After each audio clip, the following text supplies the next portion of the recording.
information about yourself. So, tell something about your CV. Who are you? What is your own subject? All right, thank you so much. It's really a pleasure to be here. I'm a professor and research chair in digital livestock farming of the Dalhousie University in Nova Scotia, Atlantic Canada. I have a joint appointment in the Faculty of Computer Science and the Faculty of Agriculture. So this means I get to supervise and work with students from two different disciplines: computer science, animal science, artificial intelligence, agriculture. We solve the problems from the perspective of adaptation, physiology, health and welfare, sustainability. How do we keep the animals happy? At the same time, find possible ways of providing sustainable profitability to the producers and the egg farmers via methodology and approaches to technologies. So that's what we do as part of our research. We also do our research and training and global collaboration with various institutes and industry partners. I also take this moment to welcome you to Toronto, Canada. We are hosting the World Poultry Science Association Congress. Professor Dr. Bruce Rathgeber is the conference chair of Dalhousie University. We are one of the leading hosts and involved heavily in the organization of the Congress. So please do make effort to come to Toronto during this July. Thank you so much.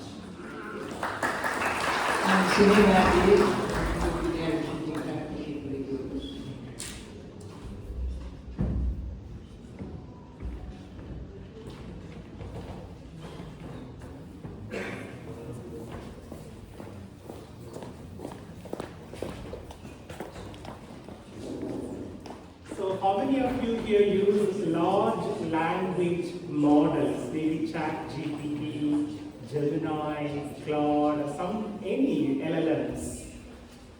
Maybe to write an email, maybe to generate an image, maybe to do some, so I see at least 1/3 of the hands here. So that's quite common now. We use AI on a day-to-day basis. So today we talk about that, when we look at the poultry sector, the availability of data is not really an issue. So before I start, I want to express my gratitude and thank you to all the organizers, both the WPSA, Professor Akbay from the Turkish Poultry Science Association, Professor Shahi, and all the members behind the scenes. I met a lot of young people yesterday when we arrived at midnight. They came to pick us up. So people who are behind the scenes involved, thank you so much for this great opportunity to connect with you. So in terms of the poultry industry, data is not an issue. You go and visit an automated, digitized poultry industry, and also not so digitized. Data is there. Cameras collect a variety of behavior of the birds, a different kind of environmental quality sensors, temperature, humidity, air quality sensors, they collect different data. There are also thermal sensors that collect the body temperature of these birds. Nowadays we use microphones. We install at different locations in the poultry barn and collect the sounds the birds make, but also the different kind of background sound. So that's not an issue. But how do we make sense of the data? Can we be able to move from data to understanding? And that understanding can help to make decisions in an intelligent way that can provide sustainable profitability and keep the birds happy. Here is an example. We collaborated with 3 different organizations: NASA in the United States, European Space Agency, and JAXA. And we collected 15 years of satellite data. What we did was, we have 1,300 poultry farms coast to coast in Canada, all the way from British Columbia to Newfoundland. And using satellite data on a weekly basis, we collected how much individual farm is emitting carbon dioxide and methane emissions, and also a bunch of poultry processes, industries that make different kinds of meat and other products out of poultry. So it's a very fascinating, impressive work. But how does this data really add value? Can we be able to make something out of it? So the goal here is we look at the spatial temporal data. We also look at how do we enable a pathway for our producers, egg farmers, and the turkey producers to be able to bring some subsidies from the government from the net zero perspective and carbon credit pathways.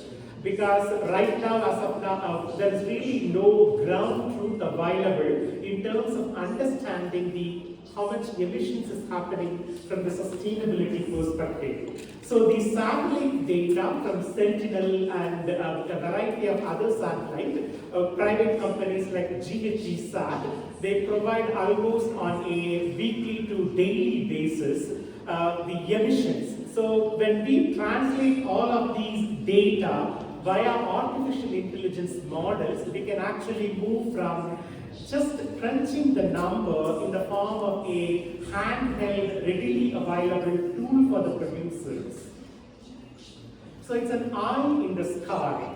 We map the carbon dioxide emissions and also methane emissions from a variety of forms and look at the different, for example, before COVID, I as an egg producer, I had 75,000 birds in my farm. And after COVID, right now in the year 2025, I have scaled up, I have 150,000 birds.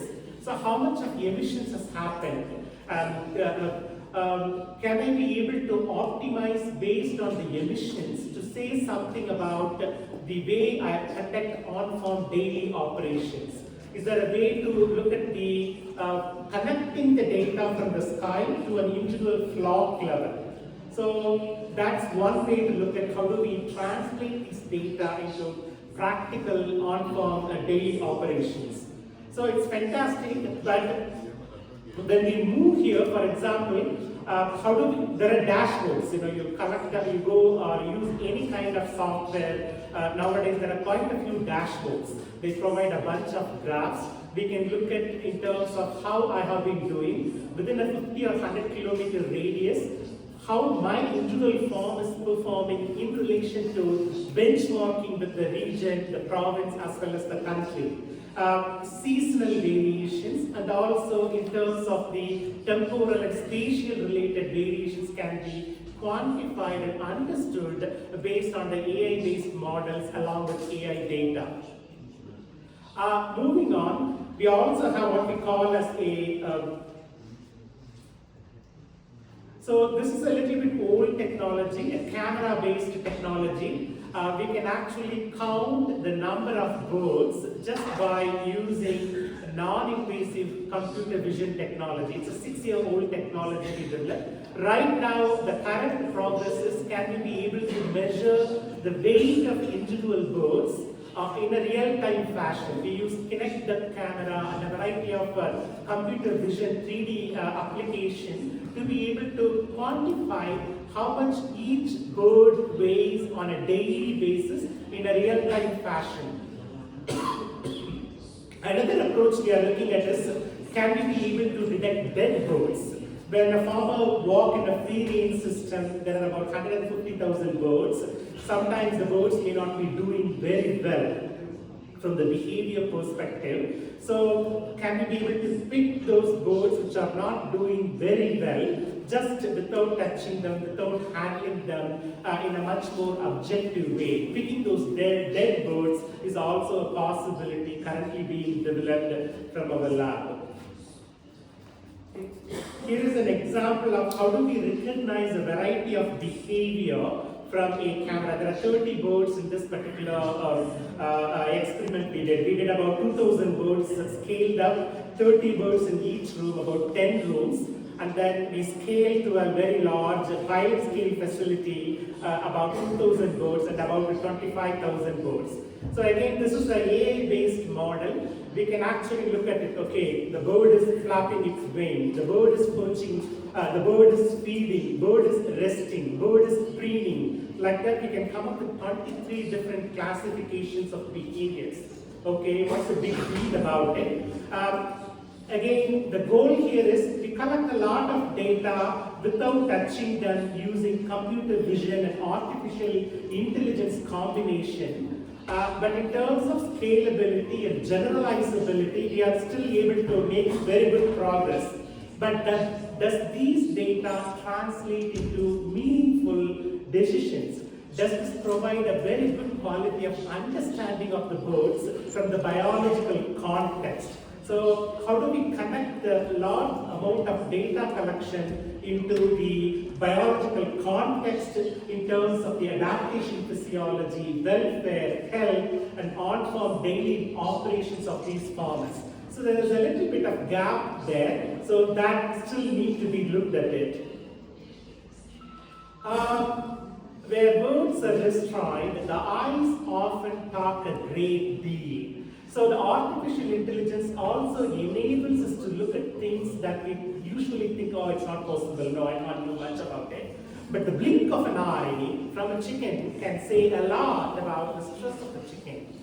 A full blink represents the vigilance or lack of vigilance from the bird. Unlike human beings, we have these two eyelids, upper eyelid and lower eyelid, they open and close. The chicken, the poultry, they have a vertical eyelid, they open and close in a necessitating membrane. It's like a French door, bond door. It's fantastic. We use thermal imaging, different kind of camera with superior resolution to look at individual birds. But when we scale to 20,000 birds, can we be able to say something? Because it's connected to the stress, it's connected to the physiology, the vigilance, and also the gaze shift. For example, when an egg hatches, the chicken comes outside from the egg in an industry production system. Unlike a coop, they do not get to see their mother. So there is really no process of social imprinting learning. They do not have able to learn from their mother. So as soon as they come out of their eggshell, they look around and then they start pecking. So by trial and error, oh, this is food, this is litter, this I like it, this I don't like it. And then they also feel the temperature, and then they try to cuddle and flock together. So the external temperature variations. So how do we translate this adaptation physiology, the attribute of resilience, in terms of understanding the needs of the birds with the help of artificial intelligence to cater to them? Are there subtle changes? Are there iceberg indicators that we do not know yet in terms of the life of the bird? So we did a variety of experiments over a period of 6 months, collected laying hens and broilers from 2 different breeds to look at, okay, how does this gaze shift changes, how they are connected to different physiology, stress, and the health-related behavior, and come up with a nice scientific discovery-based results, but scaling up is still a bottleneck that yet need to be filled. The vocalization and thermal imaging, they also play a significant role. Right now, when we install thermal cameras on the ceiling and on a free-range moving birds, we collect a variety of data. The thermal camera itself is subjected to certain instrumentation error because the distance between the lens to the subject here is the bird, they always vary. So, in spite of those error-prone instrumentation approaches, is still able to come up with a nice model to be able to come up with a very high accuracy of determining the heat stress, the variation of the behavior, and unique, for example, like here, we have leaders here who influence society, WPSA and the Turkish Poultry Science Association, who decides, okay, these are the things we are going to do in the next 3 years or 4 years. Like that, there are also certain influences and leaders present in a particular flock and particular herd.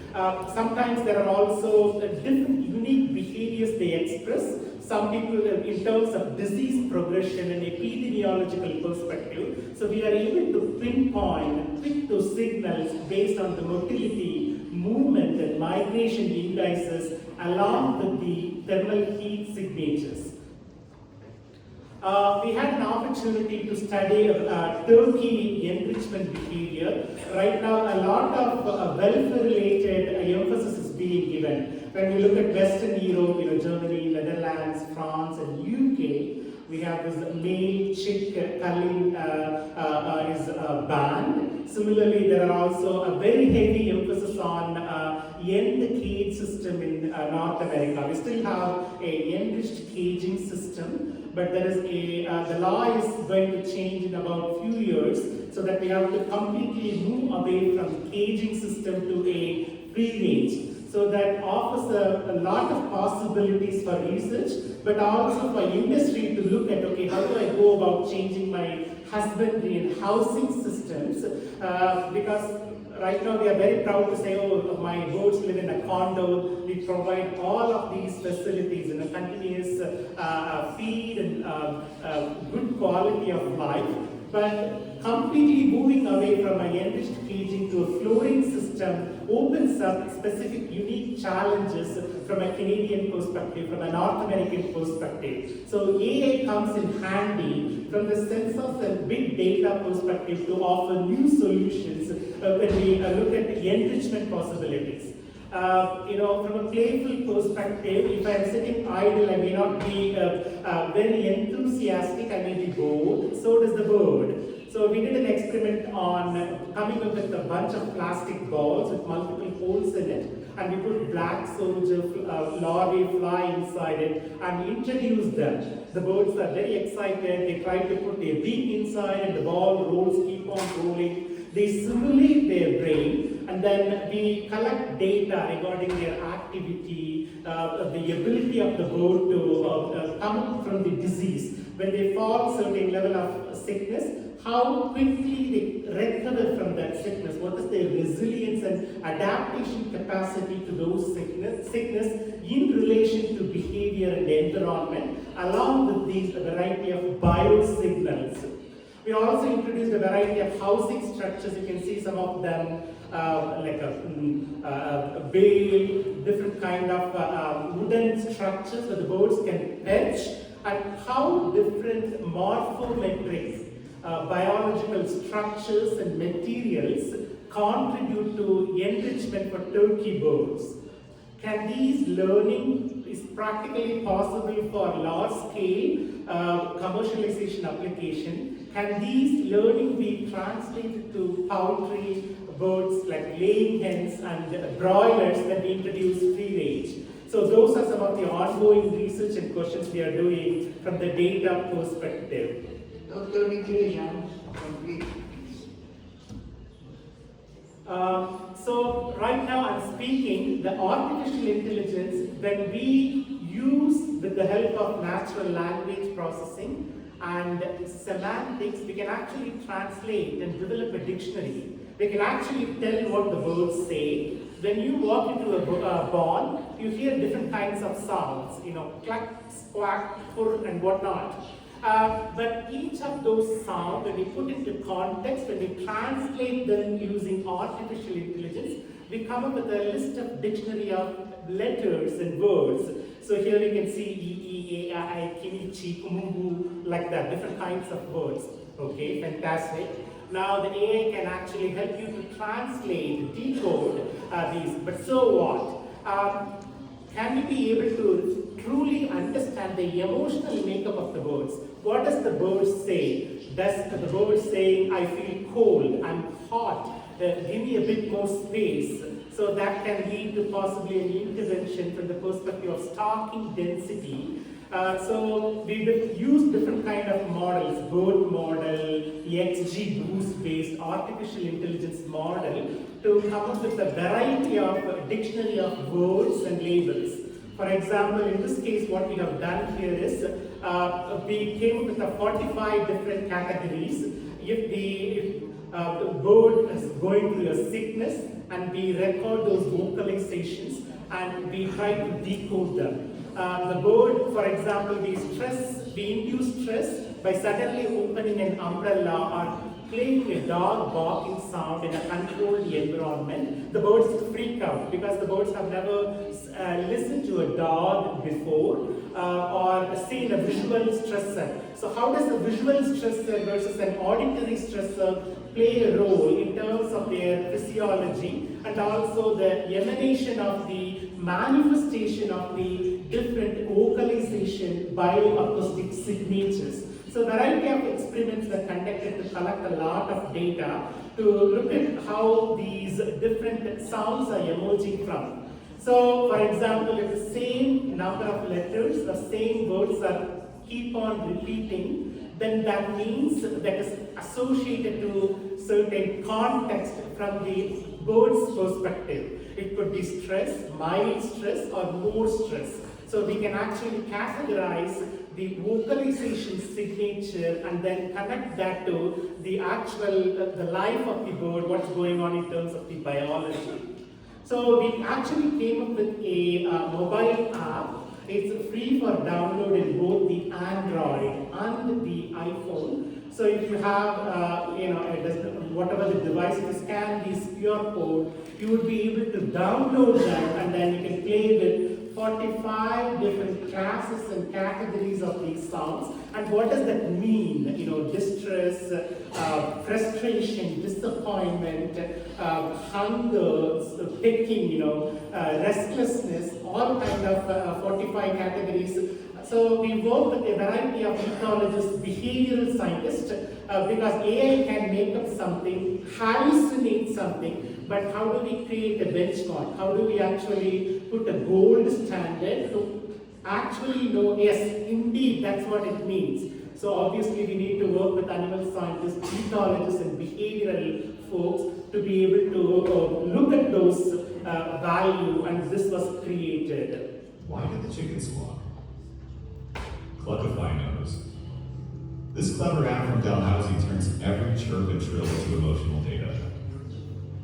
Using AI trained on bioacoustics, Cluckify sorts 45 plus chicken sounds into categories like alarm, curiosity, and full-on hen gossip. With a sound library, quizzes, and real-time playback, it's more than a translator. It's a barnyard therapist. Are your hens happy or angry? One tap and you'll know. It's quirky, it's scientific, and it's changing how we care for chickens. Because in this co-op, even whispers count. Okay, this is fantastic. But actually, when you look at it, when a farmer, even before he or she, when they enter the barn, they can actually use their intuition and also their 5 senses to say something about, there is something off, there is an anomaly here. My birds are not doing well. How do you say that? I can hear them, somebody say. Some farmer may say, oh, you know what? I'm smelling it today, there is something off. Even before, they park their car like 300 meters away from the barn. So they evoke their 5 senses, the visual, ear, smell, sometimes the touch. But more often, right now, as of today, the technology is always unimodal. You either put a camera or maybe some environmental sensors, they collect some air quality, temperature and humidity, that's about it. So how do we actually bring the data together? So when you look at it, the data also comes in different forms and different shapes.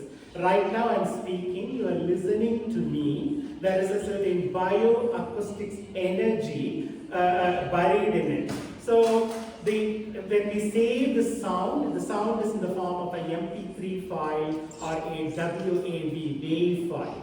You are looking at me. So if you take a picture or video of me, the picture is saved in JPG or PNG or TIFF format. Or if you take a video is nothing but a number of images stitched together, frames per second. Similarly, if you use a thermal camera and shine it on me, you see maybe a bit of activity here. Heat is a bit higher in the brain area where the energy flows. So like that, when we look at the data is stored in a specific unique format. Temperature, degree Celsius, degree Fahrenheit, humidity, percentage. So yes. So the way we look at and collect the data is how do we unify, how do we create a fusion based on all of this? So multimodality plays a significant role. Along with artificial intelligence, we can create new futures to be able to farms. Keeping birds healthy, comfortable, and stress-free is more important than ever. But traditional tools only monitor chickens using one modality. It may be video, or sound, or temperature. Alone, each of these tells just part of the story. Our innovation changes that. We bring all these signals together: video, audio, thermal, and environmental data, to build a complete picture of poultry welfare. Video shows movement and behaviors. Audio picks up distress calls. Thermal cameras reveal changes in body heat. Sensors track the environmental data, like air quality and temperature. By combining them in a fusion layer, the system becomes smarter, more accurate, and more reliable. This means farmers don't need to watch the flock all the time. The dashboard provides real-time monitoring, sends alerts when unusual behavior or distress is detected, and helps farmers take action before problems grow. Multimodal AI for poultry welfare: smarter, safer, stronger farms for the future.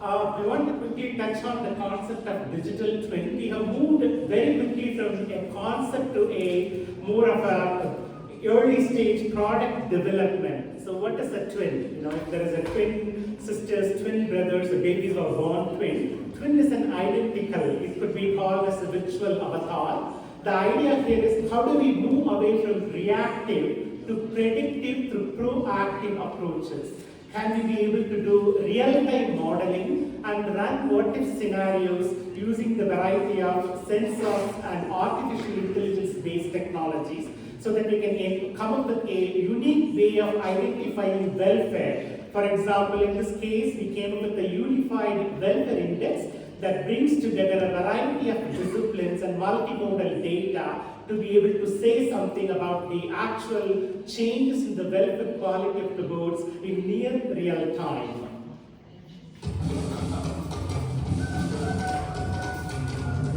The chicken has been our companion for thousands of years. But the world's most familiar bird is also a mystery. There's so much more to the chicken story. Beneath those feathers is an evolutionary superstar.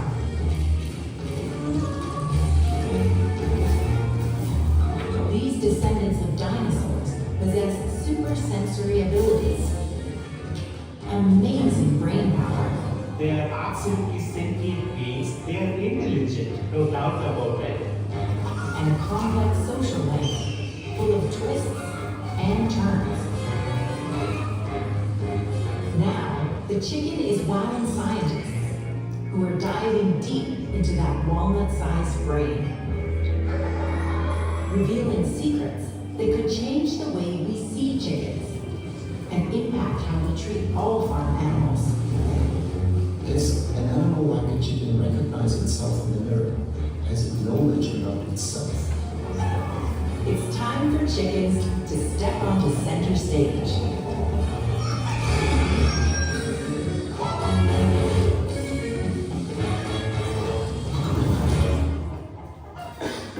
So there is a Nature of Things documentary from the CBC, Canada Broadcasting Corporation. They did a fantastic documentary. It's about 45 minutes, available in YouTube and also from cbc.ca website. All about chickens, their intelligence, what is known, what else is not known from the data perspective, from a multidisciplinary perspective. So I really encourage you, if you have a chance to watch this 45-minute documentary, it's really a unique, quickie way of understanding and learning about poultry birds. I would like to acknowledge and express my gratitude to my team at Dalhousie University and also a variety of funding agencies. To conclude, from listening to understanding, be quiet and listen. If you have not yet become a voice, then be an ear. In listening, hidden meanings appear. In that silence, life begins to speak. Mevlana Salahuddin Rumi. Thank you very much.